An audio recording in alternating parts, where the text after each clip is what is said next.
Ah, Steam sales. Normally a AAA game costs $60, but in a Steam sale I could get 2 AAA games for $60. But not only AAA games are on sale, for $60 I could also get almost 60 games for about $1 a piece. But are $60 of cheap games as good as 1 AAA game for $60?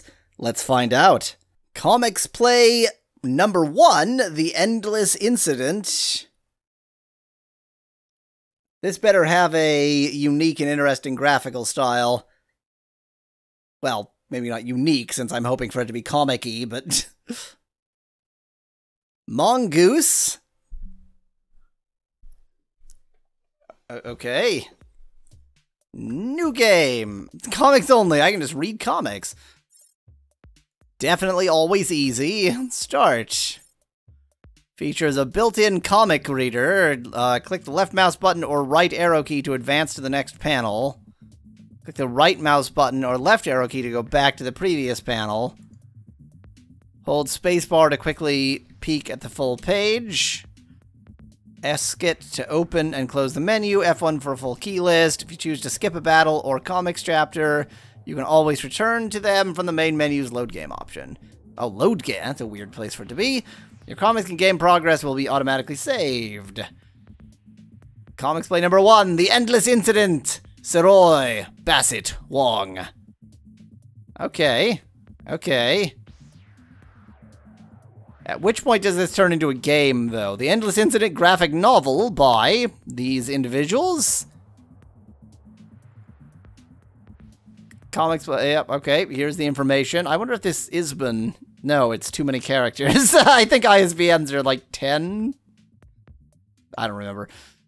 June 30th, 1908. The heavily forested land near the Piokamennaya Tunguska River in Krasnoyarsk Krai, Russia, a desolate, uninhabited region.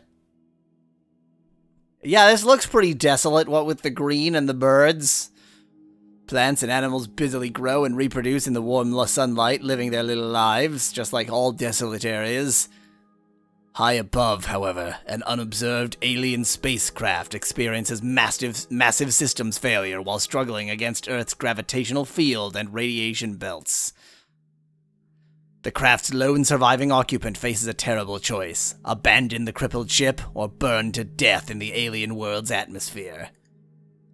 The survivor opts for life. Regretfully, it abandons the disintegrating vehicle, shepherding its servo-organisms to an escape pod. The explorer wonders if it will ever again see its home world and its family.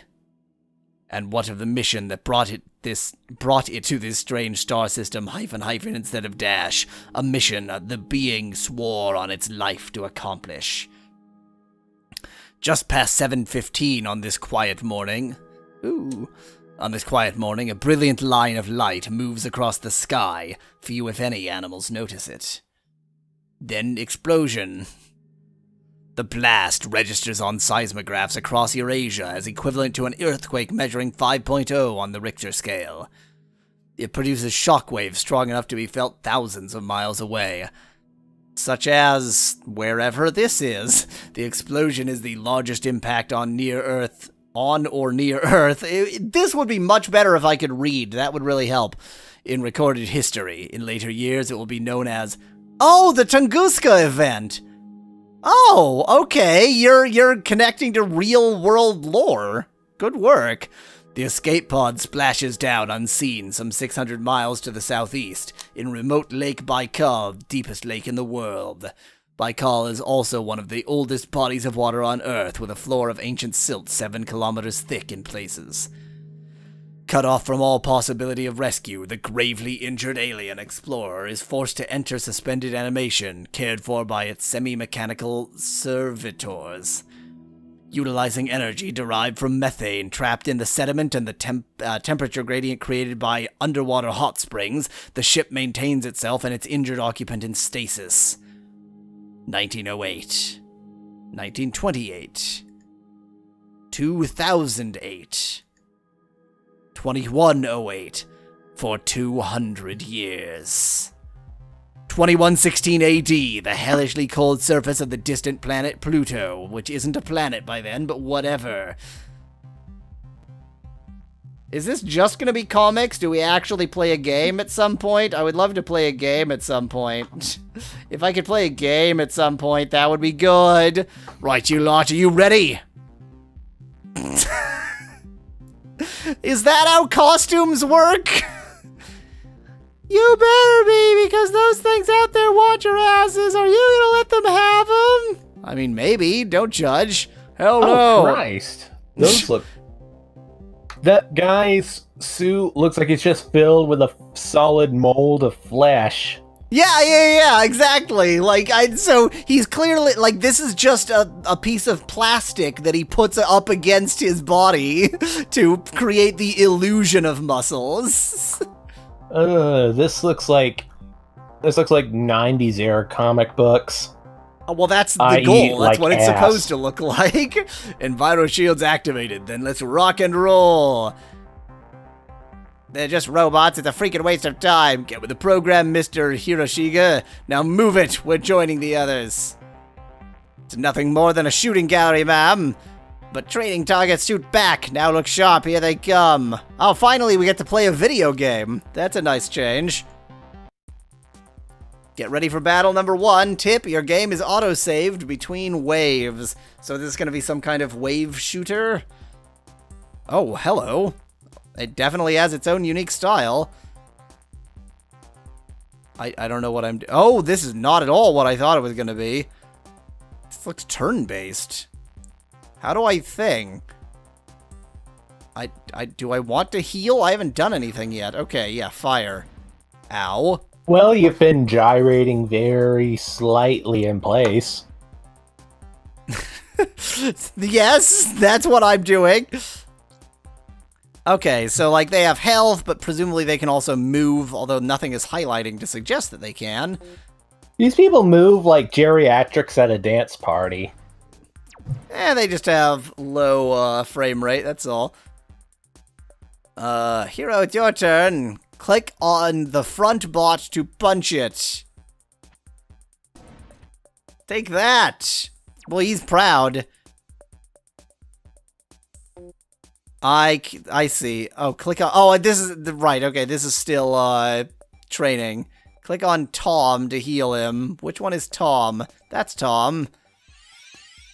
I mean, I like that they've gone for something with the art style, you know? It's... I would rather comic book style than no style. But the actual game appears to be pretty generic. Okay, he can add defense. Who do you want me to add defense to? Apparently to this guy. Defense +1! I mean, I assume at some point I'll need to move to accomplish things. What is it? Oh, okay, and he can add attack. Generic turn-based combat, because that's what I think of when I think superheroes.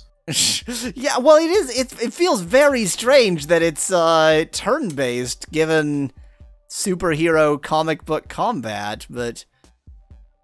Okay, you can have a defense point then. Take that! I am kind of starting to understand why this game was $1. It is... I don't know, so like... I always appreciate when it has just something to it. Oh, special ability.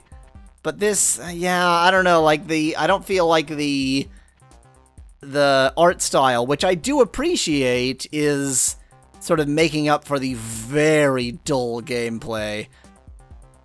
Yeah, but even like the art style looks very generic, like one of those how to draw cartoon books.